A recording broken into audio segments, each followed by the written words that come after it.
This is Pamela, and you are listening to Watchmen on the Pod. All right, we're going to pick back up in our book reading. It is Augustine, The City of God Against the Pagans. It was edited by R.W. Dyson. This was actually written in AD 300s. I'm going to say 300s because I can't remember the exact date. I could probably go back and look for it here. Oh, let me see. Hold on 1 minute. I don't want to take too much time looking it up. One of these days I'll have a better memory. Thank God. Let's see. He wrote this in...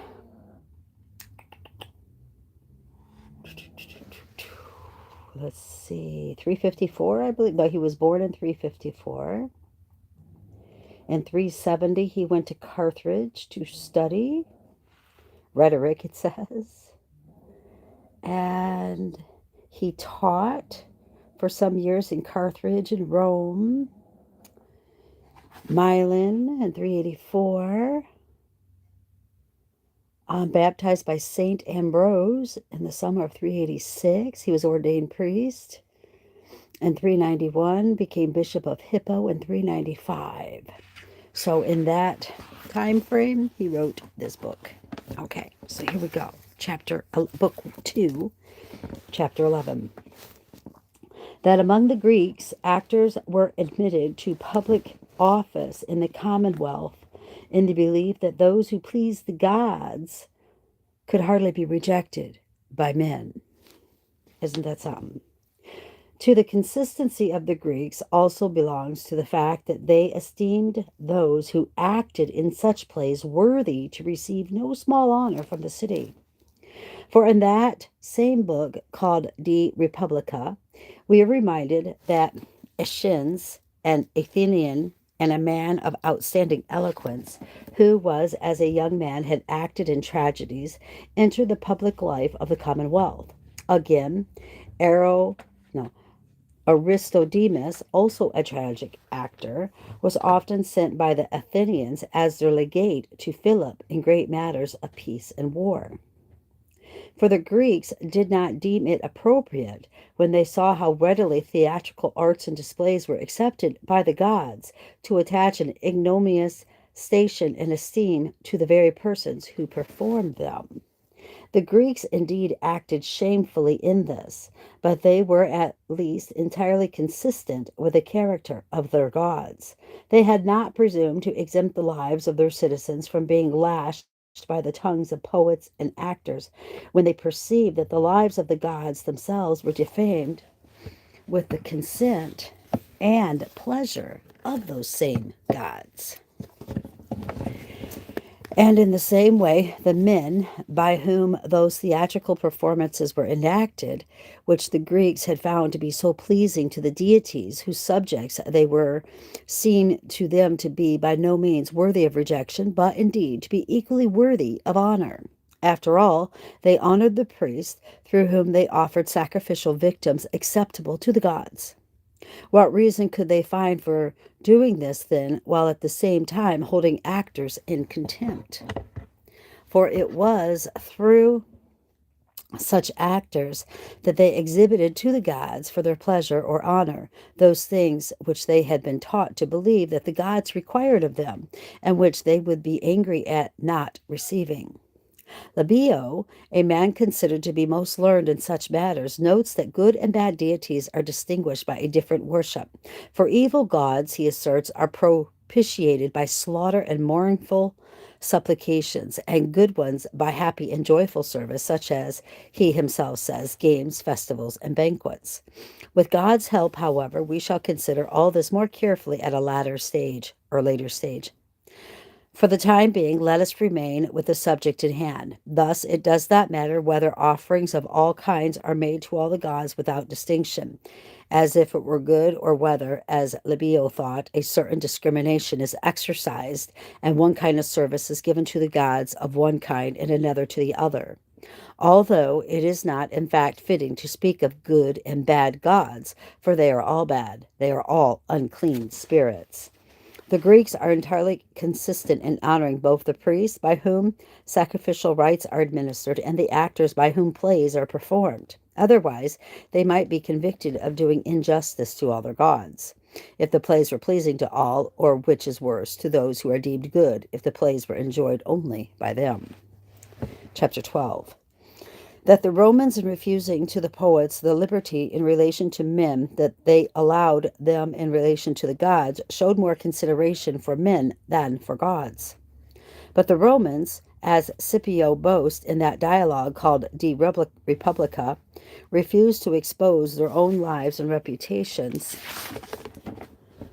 to the slanders and injuries of the poets, even establishing it as a capital offense if anyone should dare to compose such verses. As far as they themselves were concerned, this was an honorable enough arrangement. With respect to the gods, however, it was proud and irreligious, for they knew that the gods not only patiently, but indeed willingly suffered themselves to be lashed out by the slanders and maledictions of the poets. Yet they considered it shameful that they themselves should be insulted in the same ways as the gods. Thus they protected themselves by law, even while including such insults in their own solemn rites. Why then, O Scipio, do you praise the fact that Roman poets were denied such license, lest they inflict any dishonor upon the Roman people, when you see that they spared none of your gods? Does it seem to you that your Senate house should be held in greater esteem than the Capitol, and Rome alone, than the whole of heaven? Do you consider that your poets should be prohibited by law from waging their malicious tongues against your citizens, yet should be able to mock your gods with impunity, with no senator, no censor, no prince or pontiff to impose a prohibition upon them? For it was, forsooth, improper if Claudius or Navius should speak ill of Publius and Nasus Scipio, or, I don't know that name, Caesarius of Marcus Cato, yet proper that your tyrants would lure a young man to iniquity by the shameful behavior of Jupiter, the best and the greatest. Chapter 13. That the Romans should have known that gods who desired to be worshipped with disgraceful plays were unworthy of divine honors. But perhaps if Scipio were still alive, he would answer me by saying, how could we not let these things go unpunished when the gods willed that they should be sacred? For it was they who introduced into the customs of Rome the theatrical performance in which such things are celebrated and recited and enacted. It was they who commanded that such things should be inaugurated and exhibited in their honor. Why, then, was it not seen all the more clearly that they were not true gods, and not in the least worthy of the divine honors conferred on them by the Commonwealth?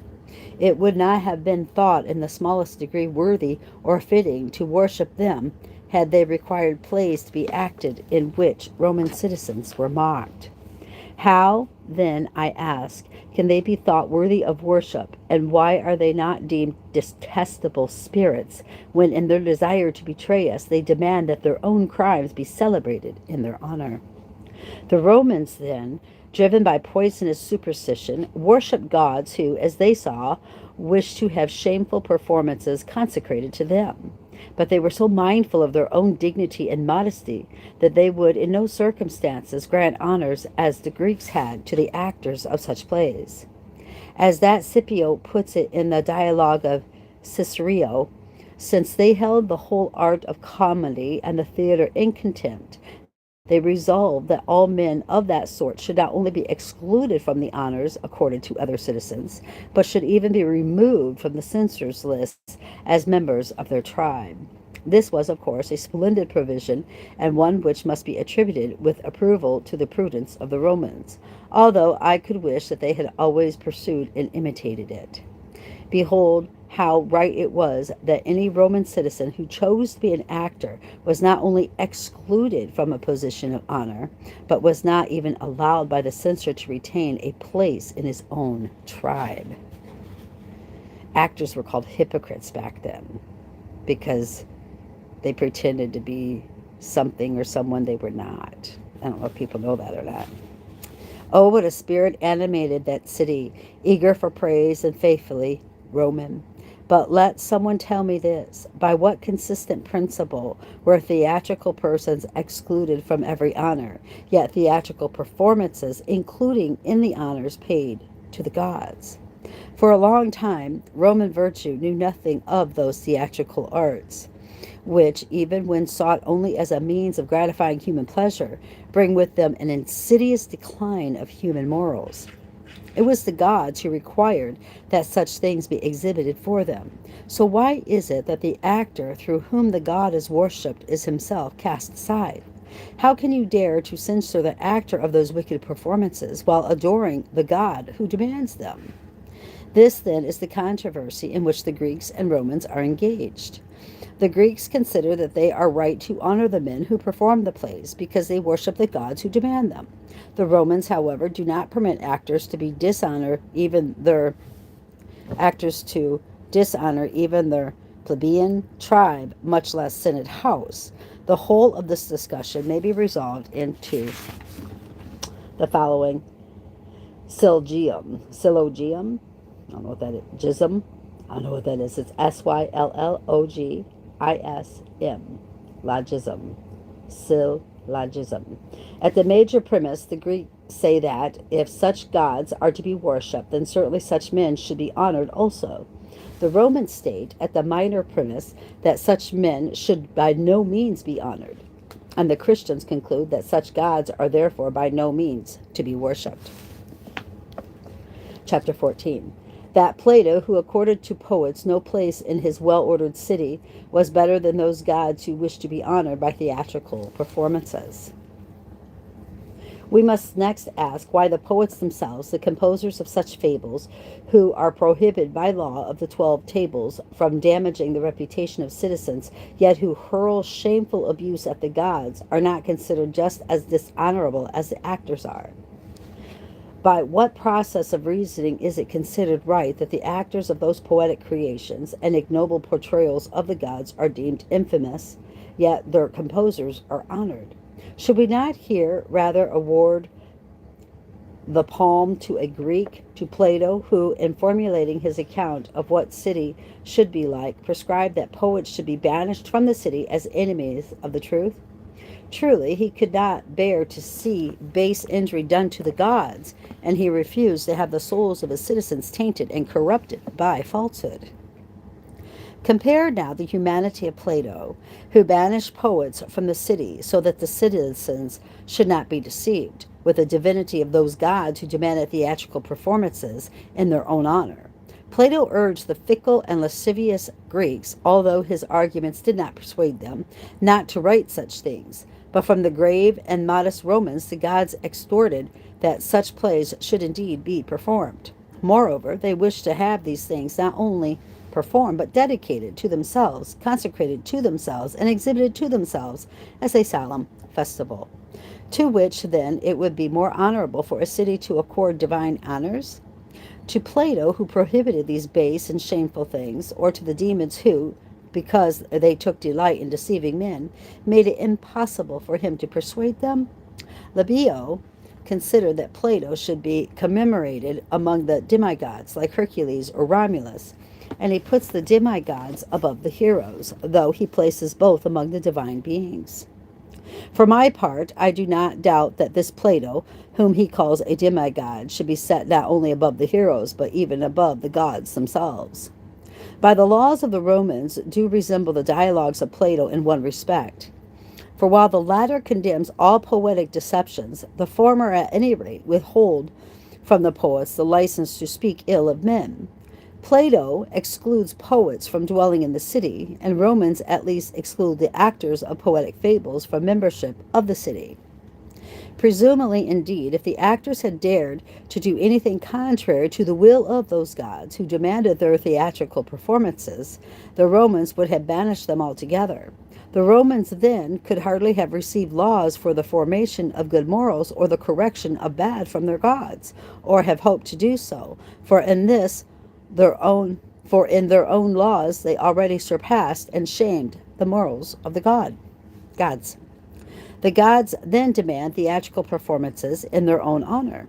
The Romans exclude men of the theater from all honors. The gods demand that they should be celebrated by means of poetic deceptions, representing their own disgrace. The Romans admonish impudent poets not to bring disgrace upon men, but that demigod Plato both opposed the desire of such gods and showed the state of affairs which ought to have been perfected by the native character of the Romans themselves. For he entirely refused to allow poets to live in a well-ordered city, either because they deceived according to their own judgment, or because they offer to wretched men the worst possible examples as though they were the deeds of gods. We, however, do not assert that Plato is either a god or a demigod. We do not compare him to any holy angel of the supreme God, or to any prophet of truth, or to an apostle, or to any of Christ's martyrs, or to any Christian man. Our reason for saying this, with God's favor, be explained in its due place.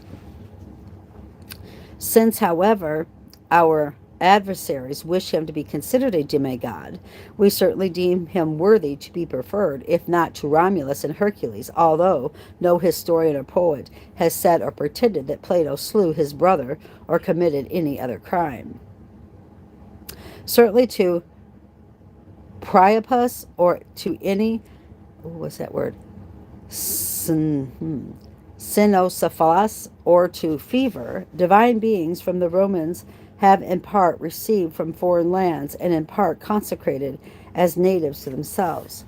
For how could gods of this kind either prohibit such evils of the soul and morals by their precepts and laws, or take care to extirpate them once they had sprung up? These gods, indeed, were actually at pains to sow and foster wicked acts by desiring that their deeds, or deeds thought to be theirs, should be made known to the people through theatrical celebrations. Thus, by their will, the most shameful lust was inflamed among human beings as if by divine authority. Cicero exclaims against this, albeit in vain, when he says in treating of poets, when the poets win the applause and approbation of the people as if it were that of some great and wise master, what darkness follows, what fears burst in, what desires they kindle. Chapter 15. That the Romans established certain of their gods through flattery, not reason. But how can we suppose that these false gods have been chosen by reason rather than flattery? The Romans wish to call Plato a demigod, yet they do not consider him worthy of even a little shrine, even though he toiled in so many dialogues to prevent the corruption of morals by those vices of the mind, which ought to be especially shunned. Their own Romulus, however, even though their more secret doctrines commends him as a demigod and not as a god, they have esteemed more highly than many gods. They have indeed assigned to him a flamen, that is, a kind of priest so eminent in the Roman rites, as their pointed hats testify, that only 3 of their divine beings have flamens appointed for them: the flamen Dialis of Jupiter, the flamen Martellus of Mars, and the flamen Cornelius of Romulus.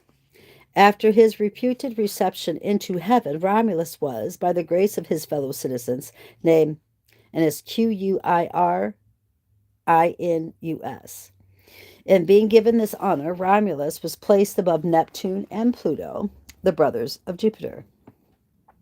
He was even placed above Saturn himself, and the father of Neptune and Pluto and Jupiter. For the Romans assigned to Romulus the same great priesthood that they assigned to Jupiter and also to Mars, the reputed father of Romulus. Perhaps, indeed, they assigned their honor to Mars precisely because he was the father of Romulus. Isn't that kind of funny? All of those gods now we call planets. Think about that. Isn't that crazy? But they're not. They're wandering stars. That's so weird. All right, chapter 16. That if the gods had possessed any regard for justice, the Romans would have received precepts of life from them, rather than having to borrow them from other men. Again, had the Romans been able to receive laws of right living from their gods, they would not have had to borrow the laws of Solon from the Athenians some years after Rome's foundation. They did not, however, hold fast to these as they had received them, but endeavored to improve and amend them. Also, through Lycurgus, pretended that he had instituted laws for the Spartans by authority of Apollo. The Romans wisely refused to believe this and so received nothing from that source. Numa Pamphilus, the successor of Romulus in the kingdom, is said to have established certain laws, which were, however, not at all sufficient for the government of the city. He also established many sacred rites, although he is not reported to have received even these from divine beings. As to evils of the soul, then, evils of life, evils of contact, which are of so severe a kind that, as the most learned men affirm, states perish because of them, even while their towns still stand. The gods of the Romans took not the least care to safeguard their worshippers against being afflicted by these. On the contrary, we have argued above, they were in every way at pains to increase them. No, Charlie, you need to just be nice. Chapter 17. Of the rape of the Sabine women and the other iniquities which flourished in the city of Rome, even in the days when she was most highly esteemed. But perhaps the divine being saw no need to appoint laws for the Roman people because, as Solus says, justice and goodness prevailed among them as much by nature as by law. I take it, then, that the rape of the Sabine women was an instance of this justice and goodness. For what could be more just or good than to use false promise of entertainment to carry young women off by force without the consent of their parents? Even if the Sabines were wrong to withhold their daughters when asked, how much more wrong was it to abduct them when they were not given? The Romans might, with some justice, have waged war against that people when they refused their request to give their daughters in marriage to those who shared the country with them and were their neighbors. But it was certainly not just to wage war against the same people because they sought to rescue their stolen daughters. War should have been declared at the beginning. In that case, Mars might have helped his warlike son to avenge by force of arms the injury done him by the refusal of marriage, and to attain in this way the women whom he desired. For perhaps some right of war might have justified a victor in carrying off the women who had been unjustly refused. No right of peace, however, entitled him to abduct those who were not given to him, and then to wage unjust war against their justly angered parents. There followed, however, a more beneficent and happier state of things. For though the Syracusans' games continued to be held in memory of the deceit, the crime of Romulus was not allowed to set a precedence in that city in Rome. The Romans found it quite easy to commit the error of consecrating Romulus as a god after that iniquity, but they still did not permit any law or custom to sanction the emulation of his deeds as an abductor of women. By this justice and goodness, then, it came to pass that after the expulsion of Tarquin, the king and his family, whose son had violently ravished Lucretia, the consul Junius Brutus forced his colleague Lucius Tarquinius Collantinus to abdicate his magistracy. Collantinus was the husband of Lucretia, and a good and innocent man. Yet Brutus would not suffer him to dwell in the city because he was of the name and lineage of Tarquin. Brutus did this dark deed with the favor or sufferance of the people from whom that same Collantinus and Brutus himself had received the consulship. By this justice and goodness it came to pass that Marcus Camillus, one of the most distinguished men of his age, received similar treatment. After 10 years of war, during which the Roman army had been so grievously afflicted by bad generalship that Rome herself now feared and trembled for her safety, he defeated the people of Veii and most deadly foes of the Roman people with with consummate ease and captured their most prosperous city. Then, because of the envy of those who sought to disparage his virtue and the insolence of the tribunes of the people, criminal proceedings were begun against him. Perceiving the ingratitude of the city which he had delivered, and realizing that he would most certainly be condemned, he went voluntarily into exile, and in his absence was fined 10,000 asses. Soon, however, he was again to be the savior of his ungrateful country. But it would be a wearisome thing now to recall all those deeds of shame and injustice by which that city was convulsed, as the mighty strove to make the common people their subjects, and the common people resisted their attempts to subdue them. Suffice it to say that the defenders of both parties were actuated rather by love of victory than by any consideration of equity and goodness. Chapter 18. What Solus history reveals of the morals of the Roman people, both when oppressed by fear and at ease in security. I shall therefore confine myself to the testimony of Solus, whose words in praise of the Romans furnish our present discussion with its starting point: justice and goodness, he says, prevailed among them as much by nature as by law. He was speaking of that period just before the expulsion of the kings, when the city had become great in an astonishingly short time. Yet the same author acknowledges in the book of his history, indeed in the preface to it, that only a little while after the commonwealth had been transferred from kings to consuls, the more powerful men began to act unjustly, as a result of which the common people separated themselves from the patricians, and there were other rifts in the city. He notes first that between the second and last Carthaginian wars, the Romans displayed the highest morals and the greatest harmony. The cause of this happy state of affairs, however, was not the love of justice, but the fear of an uncertain peace while Carthage remained standing.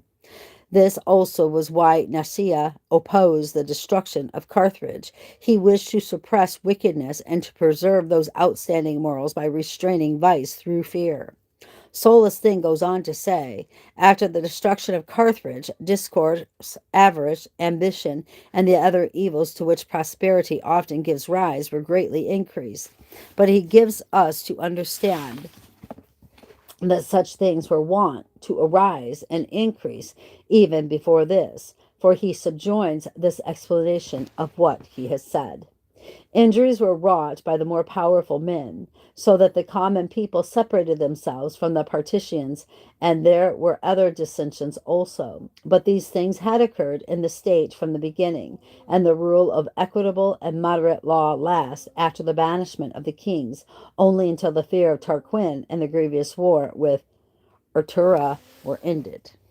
Note how, even in that short time after the banishment, that is, the expulsion of the kings, when equitable and moderate law to some extent ruled, Solus says that the cause was fear. The Romans lived as they did only because they feared the war being waged against them by Tarquin, the king, in alliance with the Etruscans, after his expulsion from the kingdom and the city. And note also what he writes next. Thereafter, the patricians treated the common people as their slaves and dealt with their lives and bodies after the fashion of the kings, driving them from their fields, lording it over those who were destitute of land. The common people, oppressed by these cruelties and especially by high rates of interest, and at the same time bearing the burden of taxation and military service in the ceaseless wars, withdrew under arms to the Sacred Hill and the Aventine, and so presently secured for themselves the tribunes of the people and other rights. But the end of discord and strife on both sides was brought about only by the Second Punic War. You see, then, what manner of men the Romans were at this time, that is, a short while after the expulsion of the kings. And these were the men of whom Solus said that justice and goodness prevailed among them as much by nature as by law.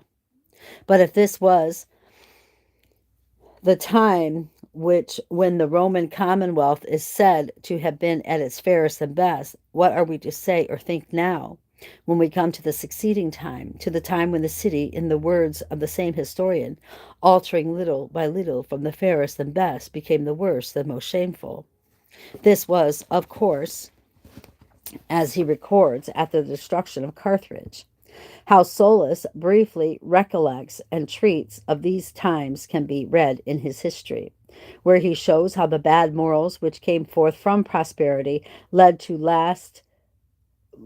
at last to civil war. From that time forth, he says, the morals of our forefathers were swept away, not by slow degrees, as formerly, but as if by a torrent. Young persons were so much corrupted by luxury and avarice that it may fairly be said that sons were born who could neither preserve their own property nor allow others to preserve theirs.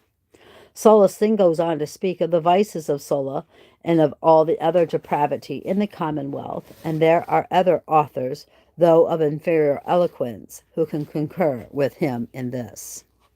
You see, then, I take it, anyone who will reflect on the matter will, after all, easily perceive it, into what a deplorable state of complete moral collapse the city of Rome had fallen long before the advent of our heavenly King.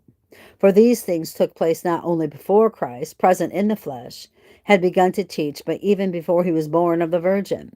Our adversaries do not presume to impute to their own gods the many grievous ills of those times, ills which were more bearable in the early days, but which became intolerable and horrible after the destruction of Carthage. They do not do so even though it was the gods themselves who, by their malignant cunning, implanted in the minds of men the beliefs from which all such vices arose. Why, therefore, do they impute the evils of this present age to Christ? For by his most wholesome doctrine, Christ forbids the worship of false and deceitful gods, and by his divine authority he detests and condemns the poisonous and shameful lusts of mankind. Indeed, he is by degrees withdrawing his servants from a world decaying and collapsing under these evils, in order to build with them an eternal and most glorious city, a city founded not upon the plaudits of vanity, but on the judgment of truth. Chapter 19. Of the corruption of the Roman Commonwealth before Christ abolished the worship of the gods. Behold, then, the Roman Commonwealth, which, altering little by little from the fairest and best, became the worst and most shameful. It is not I who am the first to say this, but their own authors, from whom we learnt these things for a fee, and who spoke long before the coming of Christ. Behold, before the coming of Christ and after the destruction of Carthage, the morals of our forefathers were swept away, not by slow degrees, as formerly, but as if by a torrent. So greatly were young persons corrupted by luxury and avarice. Let our adversaries read to us the commandments against luxury and avarice given to the Roman people by their gods. On the other hand, would that the gods had only been silent on the subjects of chastity and modesty, and not required of their worshippers those indecent and ignoble displays to which they lent a pernicious authority by their pretended divinity. By contrast, let our adversaries read our commandments against avarice and luxury, found in the prophets, in the Holy Gospel, in the Acts of the Apostles, and in the epistles, which are everywhere read to the people who assemble to hear them. How excellent, how divine they are! They are not like the noisy disputes of the philosophers. They are like an oracle of God himself, pealing from the clouds. Yet they do not impute to their own gods the luxury and avarice of the disgrace and utter shame brought upon the commonwealth before the coming of Christ by its cruel and degraded morals. They do, however, reproach the Christian religion with every affliction which has in these times befallen their pride and luxuriousness. If the kings of the earth and all nations, princes and all the judges of the earth, young men and maidens, old and children, point of every age and each sex, if those to whom John the Baptist spoke, even the tax gatherers and the soldiers, if all these together were to hear and embrace the Christian precepts of justice and moral virtue, then would the commonwealth adorn its land lands with happiness in this present life and ascend to the summit of life eternal, there to reign in utmost blessedness. As it is, however, one man listens while another condemns, and more are lovers of the evil blandishments of vice than of austere virtue. Christ's servants, therefore, be they kings or princes or judges, soldiers or provincials, rich men or poor, free or slaves, of whichever sex, are commanded to endure this earthly commonwealth, however depraved, however depraved and wholly vile it may be, if they must. By their endurance, however, they will win for themselves a place of the highest eminence in the most holy and august court of angels, and in the heavenly commonwealth whose law is the will of God. Chapter 20. Of the kind of happiness that those who accuse the Christian age wish to enjoy, and by what morals they live. But those who worship and love the gods of Rome, whom they rejoice to imitate, even to in their wickedness and shame, do not at all care that the commonwealth is depraved and wholly vile. Only let it stand, they say. Only let it flourish with abundant treasures, glorious in victory, or, which is better, secure in peace. And what do we care? What is of more concern to us is that a man's wealth should be always increasing for the support of his daily pleasure, and that the stronger may thereby be able to subject weaker men to themselves. Let the poor serve the rich because of their abundance, and let them enjoy under their patronage a senseless idleness, and let the rich abuse the poor as their clients and the appendages of their pride. Let the poor applaud not those who take counsel for their welfare, but those who are more lavish with pleasures. Let nothing unpleasant be required. Let no impurity be forbidden. Let kings care not how good their subjects are, but how docile. Let provinces serve their kings not as the rulers of their morals, but as the lords of their property and the procurers of their pleasures. And let them not honor them in sincerity, but fear them in worthlessness and servility. Let the laws take cognizance rather of the harm done by a man to his neighbor's vineyard than of that which he does to his own life. Let no one be brought to judgment unless he harms another's property or house or health, or is troublesome or offensive to someone against his will. Otherwise, let everyone do as he wishes with what is his, either with his own cronies or with anyone else who is willing. Let there be plenty of public whores for anyone to enjoy who wishes to do so, especially for those who cannot afford to keep private ones. Let the most ample and ornate houses be built. Let sumptuous feasts be attended, where anyone who wishes and is able may play, drink, and vomit and dissipate day and night. Let the noise of dancing be heard everywhere, and let the theaters boil with cries of dishonorable rejoicing and all kinds of the most cruel and wicked pleasure. If anyone disapproves of this happiness, let him be a public enemy. If anyone attempts to change or abolish it, let the abandoned multitude deny him a hearing, expel him from the assembly, and remove him from among the living. Let those who procure this state of things for the people and preserve it when they have it to be treated as gods. Let them be worshipped as they desire. Let them demand whatever games they wish. Let them hold them with them. Let them hold them with or at the expense of their worshippers.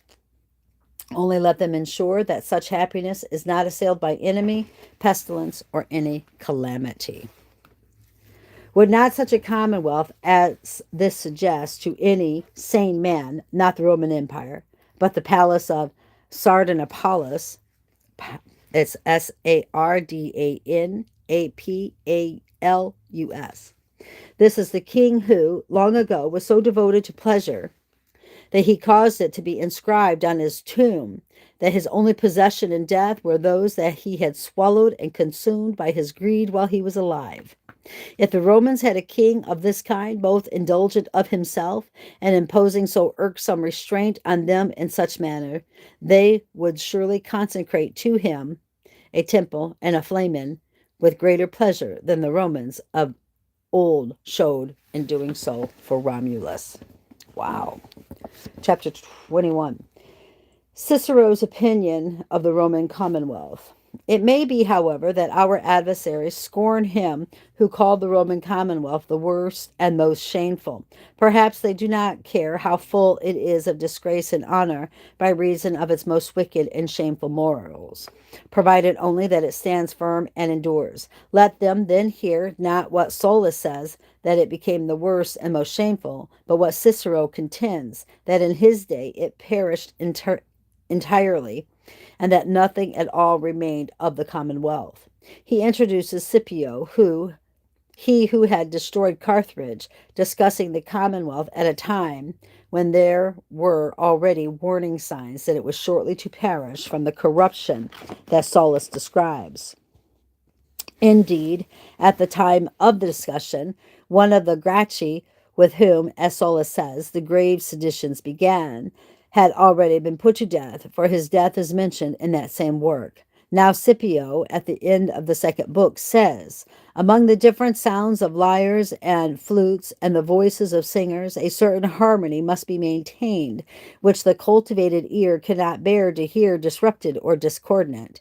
And such harmony, concordant and consistent, may be brought about by the balancing of even the most dissimilar voices. So, too, when the highest, lowest, and between them, the intermediate orders of society are balanced by reason, as though they were voices, the city may embody a consonance blended of quite dissimilar elements. What musicians call harmony in singing is concord in the city, which is the most artful and best bond of security in the commonwealth, and which, without justice, cannot be secured at all. Scipio then examines somewhat more broadly and fully how beneficial the presence of justice is to the city and how prejudicial its absence. At this point, Philus, one of the most present at the discussion, rose and requested that this question should be treated with greater care. He asked that more should be said of justice in the light of what was then commonly proposed, that a commonwealth cannot be governed without injustice. Scipio accordingly agreed that this question should be discussed and explained. He replied that, in his view, nothing had so far been said about the commonwealth which might enable further progress to be made unless two things were now established. First, that the cannot be governed without injustice maximum is false, and second, that on the contrary, it is preeminently true that the commonwealth cannot be governed without the most supreme justice. Discussion of this question was deferred until the next day. Then, in the third book, the debate was conducted with great vigor. Philus, that's so funny, Philus, I'm sorry, himself took the side of those who held that the state cannot be governed without injustice. He took special care to disassociate himself from this view, however, lest it be thought that he really held it. He assiduously put the case for injustice against justice and endeavored by plausible reasoning and examples to show that injustice is advantageous and justice useless to the commonwealth. At the request of all, Lalius then proceeded to defend justice. He asserted to the best of his ability that nothing is so inimical to a city as injustice, and he urged that no commonwealth can in any way be governed or continue to exist without a high degree of justice. When this question is seen to have been disposed of satisfactorily, Scipio returns to his interrupted theme and recalls and commends his own brief definition of a commonwealth, which he had said to be the property of a people. A people, he defines, as being not every assembly of a multitude, but an assembly united in fellowship by common agreement as to what is right and by a community of interest. He then explains the great advantage of definition in debate, and he infers from these definitions of his own that a commonwealth, that is, the property of a people, exists when it is well and justly governed, either by a single king or by a few of the highest men, or by the people at large. But when the king is unjust, or a tyrant, as he put it after the Greek fashion, or the highest men are unjust, he called a union of such men a faction, or the people itself is unjust. In this case, he found no term in current use, although he might have called the people itself a tyrant. then the Commonwealth is not merely flawed, as had been argued the day before. Rather, as the conclusions entailed by Scipio, I'm so sorry, guys, that's so funny. Scipio definitions would indicate it entirely ceases to be, for it could not be the property of the people, he said, when a tyrant or faction took possession of it. Moreover, the people itself would no longer be a people if it were unjust, for it would then no longer answer to the definition of a people as a multitude united in fellowship by the common agreement as to what is right and by a community of interest. When therefore the Roman commonwealth was such as Solus described it, it was not merely the worst and most shameful, as he asserts. Rather, according to the reasoning developed in their discussion of the commonwealth by its great and leading men, it had ceased to exist altogether. Again, at the beginning of the fifth book, where Cicero is speaking his own thoughts rather than those of Scipio or anyone else, he first quotes a line from the poet Ennius, who says, "Ancient ways and men sustain the affairs of Rome." This line, Cicero then says, seems to me, by reason of its brevity and truth, to be like the utterance of an oracle. For neither could the men, had not the ways of the city been what they were, nor the ways themselves, had not such men presided over them, have founded or for so long possessed a commonwealth so vast and broad in its sway. From time immemorial, the ways of our forebears called forth outstanding men, and these excellent men upheld the ways and institutions of their ancestors. Our age, however, having received the commonwealth as though it were an admirable picture fading with time, has not only neglected to restore it to its former colors, but has taken no care to preserve even the barest vestige of what it was, and, as it were, its remaining lineaments. For what is left of those ancient ways, which, as Ennius said, sustain the affairs of Rome, we see them so far fallen into decay that not only are they not cultivated, they are not even known. And what shall I say of our men? For morals have perished from the want of great war, and we must not only be held accountable for so great an evil, we must indeed plead our cause as though charged with a capital offense. For it is because of our vices, and not through any mischance, that we now retain only the name of the Commonwealth that we long ago lost, in fact. Wow. This was the confession of Cicero. It had made long indeed after the death of Africanus, whom Cicero caused to be one of the disputants in his book De Republica, but still before the coming of Christ. If such things had been thought and said after the Christian religion had been preached and had grown great, which of our opponents would not have deemed these evil attributable to the Christians? Why then did their gods take no care to prevent the ruin and loss of that commonwealth whose fall Cicero so sorrowfully deplores?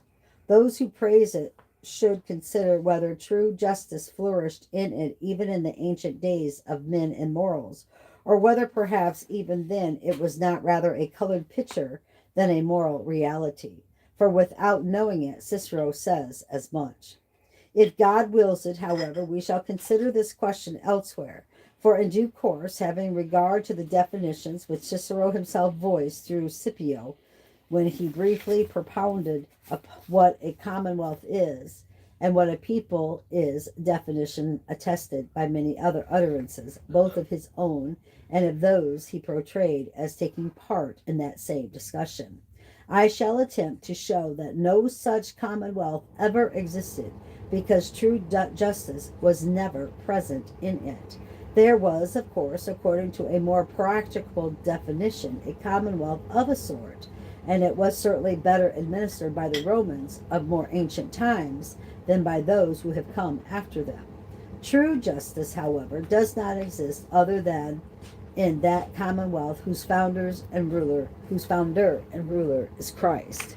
You may indeed call it a commonwealth, if you like, for we cannot deny that it is the property of a people.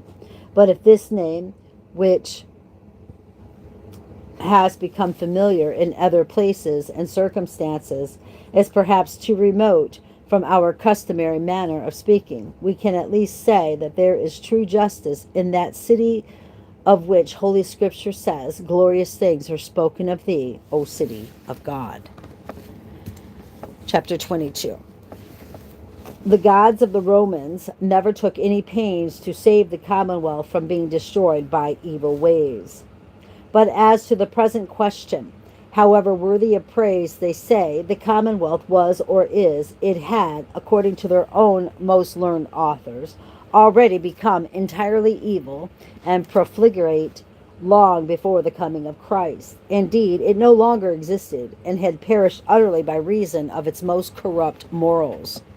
To save it from perishing, then, the gods, small g, who were its guardians, ought above all else to have given precepts of life and morals to the people who worship them, by whom they were worshipped in so many temples and with so many priests and kinds of sacrifice, with such a number and variety of rites, and with so many solemn feasts and celebrations of such fine games.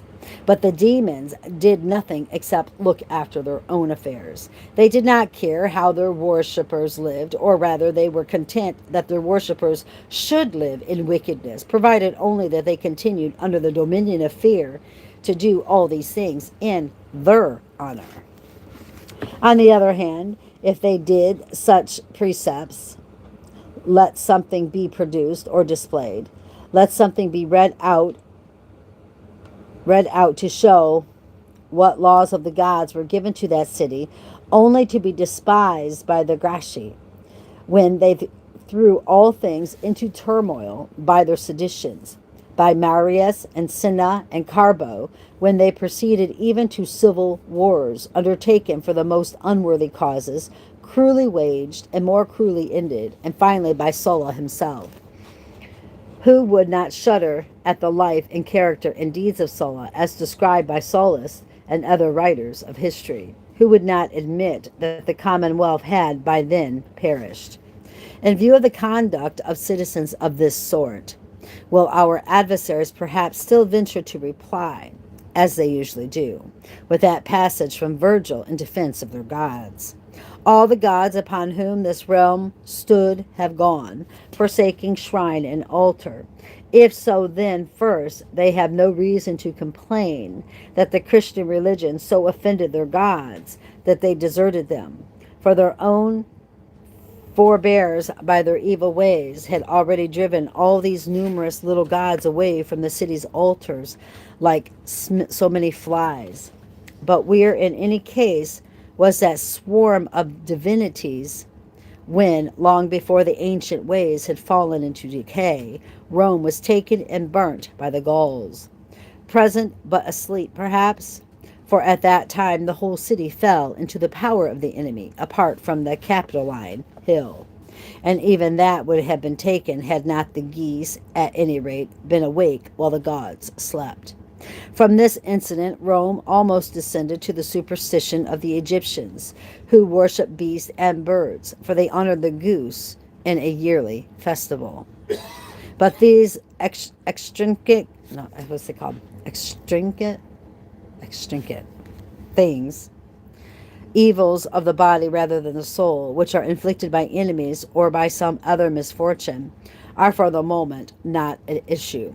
For the time being, I am concerned with the collapse of those moral standards which, corrupted little by little at first, then tumbled pell-mell like a torrent until, though the houses and city walls remained intact, the commonwealth was so ruined that even its own most eminent authors do not hesitate to say that it was lost. To be sure, if they had given precept concerning the good life and justice to the city, and the city had ignored them, all the gods would then have been right to give Rome up for lost, forsaking shrine and altar. But what kind of gods were they, I ask, who refused to dwell with a nation that worshipped them, when that nation lived wickedly, only because they had not taught it how to live well? Wow. Chapter 23. That the vicissitudes of the temporal world depend not upon the favor or opposition of demons, but upon the judgment of the true God. Furthermore, what of the fact that the gods seem to assist men in the gratification of their desires, yet manifestly do not help them to achieve restraint? Marius, for example, was an upstart and a man of low birth, a most bloodthirsty author and wager of civil war. Did they help him to become consul 7 times and to die an old man in his 70th, not 70th, but in his 7th consulship, so that he might not fall into the hands of Sulla, who was soon to become victorious? For if the gods did not help him to achieve these things, then it is no light matter to admit that men may acquire so much of that earthly felicity which they so dearly love, even without the favor of their gods. It is no light matter to admit that such a man as Marius can amass and enjoy good health, strength, riches, honors, renown, and long life in spite of the anger of the gods, whereas such men as Regulus can be tormented by captivity, servitude, poverty, sleeplessness, and pain, and suffer death, even though the gods are their friends. If our adversaries grant this much, they concede at once that the gods bring them no benefit and that their worship is superfluous. For it seems that the gods are eager for the people to learn the very opposite of those virtues of soul and righteous ways of life, whose rewards are to be hoped for after death. It seems also that, with respect to transient and worldly goods, they do nothing either to injure those whom they hate or to benefit those whom they love. Why, then, are they worshipped? And why is the fact that they are not worshipped so grievously deplored? And why is the fact that they are not, so grievously deplored? Why, in hard and sorrowful times, is it murmured that the gods have departed because they are offended, and the Christian religion subjected to the most unworthy reproaches for their sakes? For if they have power to do either good or harm in these matters, why did they assist Marius, the worst of men in them, yet desert the excellent Regulus? In view of this, are they not to be deemed wholly unjust and wicked? And let no one suppose that their injustice and wickedness is to be thought all the more reason for fearing and worshipping them. For if we do not find that Regulus worshipped them any less than Marius, let no one suppose either that, because the gods are thought to have shown more favor to Marius than to Regulus, a wicked life is to be preferred. For Metellus, most highly esteemed of Romans, had 5 sons who became consuls, and was fortunate in temporal affairs besides, whereas the evil Catiline was unfortunate, borne down with poverty, and destroyed in a war brought about by his own wickedness. Moreover, the truest and most certain felicity is in any case possessed only by those who worship the true God, by whom alone it can be conferred. So then, when the commonwealth was perishing because of its evil ways, the gods did nothing either to guide or correct its morals so that it might not perish. On the contrary, they lent such impetus to the depravity and corruption of its morals as to ensure its destruction, and let them not make themselves out to be good, as if they had withdrawn because offended by the iniquity of the citizens. Beyond doubt, they were present, they are exposed, they are convicted. They could either help by admonishing nor hide by remaining silent. I leave aside the fact that Marius was commended by the compassionate men of Minotaur to the goddess Marcia in her grove, so that she might prosper him in all things, and that from a most desperate plight he returned to the city unharmed in cruel command of a cruel army. Those who wish to do so may read the works of those who have written on the subject, how bloody his victory was, how unworthy of a citizen, and how much more brutal than an enemy's. But, as I have said, I leave this aside, nor do I attribute the blood-stained good fortune of Marius to Marcia, or to I know not whom else, but rather to the hidden providence of God. For he shuts the mouths of our adversaries and frees from error those who are not actuated by prejudice, but who prudently give heed to this truth, that even though the demons may have some power in these matters, they can do only as much as is permitted them by the mysterious dispensation of the Almighty. Dispensation of the Almighty. This is so that we shall neither unduly value earthly happiness, which is often granted even to bad men like Marius, nor on the other hand pronounce it evil, since we see that many pious and good worshippers of the one true God have enjoyed outstanding felicity in spite of the demons. Nor should we suppose that these same most unclean spirits are to be propitiated or feared for the sake of these earthly goods or evil. For like wicked men on earth, they also cannot do all that they wish, but only as much as is allowed by the ordinance of him whose judgments no man wholly understands and no man justly condemns. Chapter 24. The deeds of Sola, of which the demons showed themselves to be the helpers. In the case of Sola himself, whose times were such that the earlier days of which he had seemed to be the avenger appeared desirable by comparison, it is established that, when he first marched upon the city from his camp against Marius, the entrails at his sacrifice were so auspicious that, at Livy writes, the diviner Postemius was willing to be imprisoned under sentence of death if Sulla did not attain his heart's desire with the help of the gods. The gods, you notice, had not departed, forsaking shrine and altar. On the contrary, they foretold the course of events, but they certainly did nothing to correct Sulla himself. By their forecasts, they promised him great good fortune, but they did not, by their warnings, subdue his wicked greed.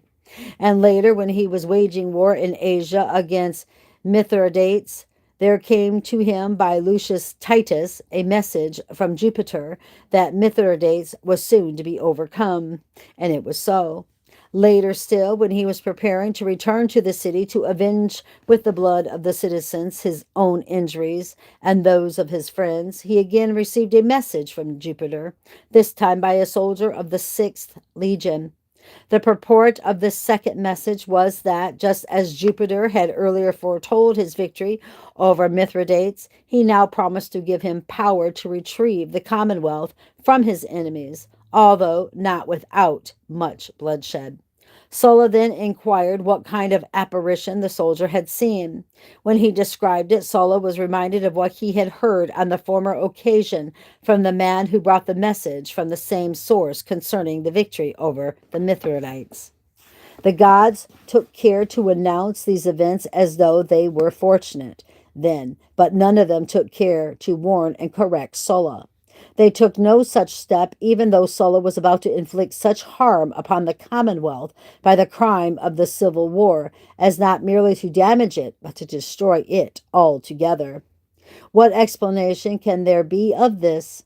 It is clear beyond doubt, as I have often said, and as we are warned in Holy Scripture, and as the facts themselves sufficiently attest, that the demons look after their own affairs. That is, they take care to be regarded and worshipped as gods. But the result is that both these to whom honor is done and those who do it will be bound together in one dreadful accusation at the judgment seat of God.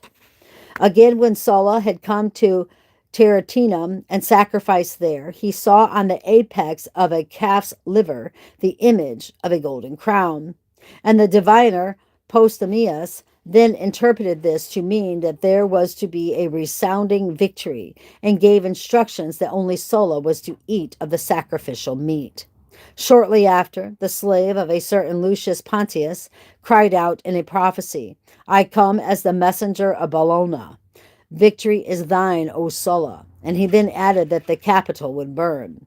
When he had said this, he at once left the camp. But he returned the following day in a state of even greater agitation and cried out that the capital had burned, and the capital had indeed burned.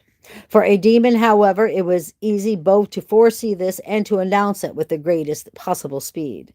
But this is the most telling part of our argument. Notice carefully to what kind of gods those men wish to be subject who blaspheme against the Savior, by whom the wills of the faithful are set free from the dominions of demons. The man cried out in prophecy, "Victory is thine, O Sulla," and so that it might be believed that the cry came from a divine spirit. He also proclaimed that something would shortly happen, and then that it had happened at a place far removed from him, through whom the Spirit spoke. But he never cried out, "Abstain from crimes, O Sulla," from those horrible crimes which the victor committed even after a golden crown had appeared in the liver of a calf as a most glorious sign of victory herself. If those gods who made a practice of giving such signs had been righteous gods and not impious demons, then surely in those entrails they would rather have shown the future evils which were to bring such grievous harm to Sulla himself. For that victory brought him more harm through greed than gain through honor.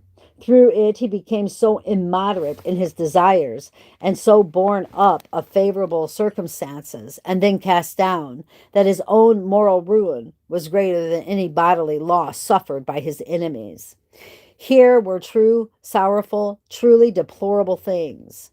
Yet the gods foretold them neither by entrails, nor auguries, nor by anyone's dream or prophecy. After all, they had more to fear from Sulla's correction than from his defeat. Indeed, they were content that Sulla, through a glorious victor over his fellow citizens, should himself be conquered and held captive by shameful vices. For through these things he was made all the more hopelessly subject to the demons themselves. Crazy. Chapter 25. How greatly the evil spirits incite men to wickedness when they lend authority to the commission of crimes by their own seemingly divine example. Who then, other than someone who chooses rather to imitate such gods than be withdrawn from their fellowship by divine grace, would not understand from this instance how greatly these evil spirits strive by their example to supply a seemingly divine authority for crimes? Who would not see this? Once upon a time, on a broad plain in Campania, were not long afterwards citizen armies came together in awful combat. There were even seen to fight among themselves. At first, great crashing sounds were heard there. Then, shortly afterwards, many men reported that they had seen two armies fighting for several days.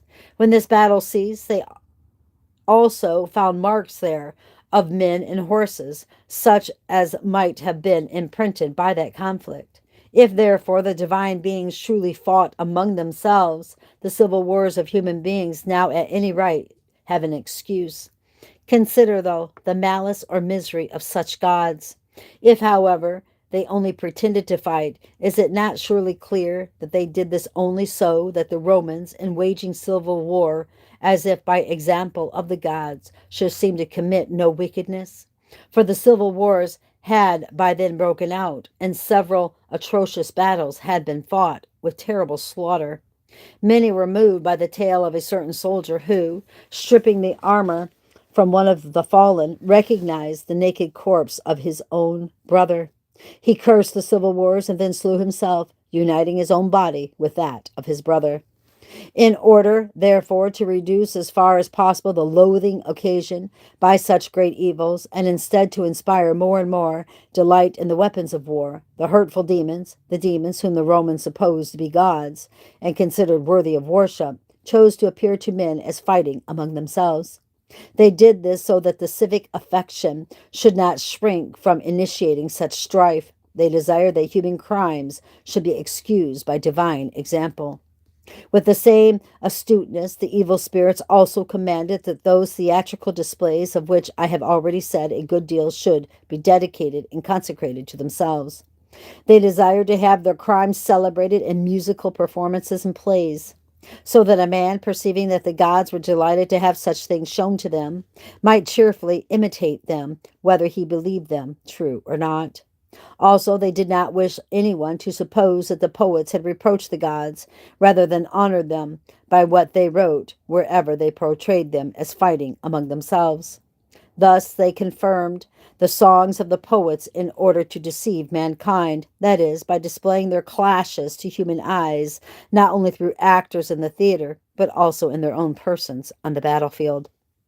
We have been moved to say these things by the fact that even their own authors have not at all hesitated to say and write that the commonwealth of the Romans had already been destroyed by the depraved morals of its citizens, and that nothing remained of it long before the coming of our Lord Jesus Christ. They do not impute this ruin to their own gods. To our Christ, however, they attribute transient evils by which good men cannot be destroyed, regardless of whether they live or die. And they do this even though our Christ has so often delivered precepts directed towards the highest morals and against wicked ways, whereas their gods never gave such precepts to the nation that worshiped them to save that commonwealth from destruction. On the contrary, they made its destruction all the more certain by corrupting its morals, by the harmful authority of their own example. And no one, I think, will venture to say that it perished because the gods departed, forsaking shrine and altar, as if they were lovers of virtue, offended by the vices of men. For they are shown to have been present by the many signs derived from entrails, auguries, and prophecies through which they so love to vaunt and commend themselves as foretelling the future and helping in battle. Had they really departed, the Romans, inspired only by their own greed and not by the encouragement of the gods, might have shown more restraint in kindling their civil wars. All right, and I'm going to end that there, guys. I have read well over an hour. Oh, my. Next time, we'll pick up in chapter 26, which is of the moral instruction which the demons gave in secret, while in their rites every wickedness was openly taught. Until then, brothers and sisters, keep your eyes on Jesus and your nose in the book, which is the Word of God.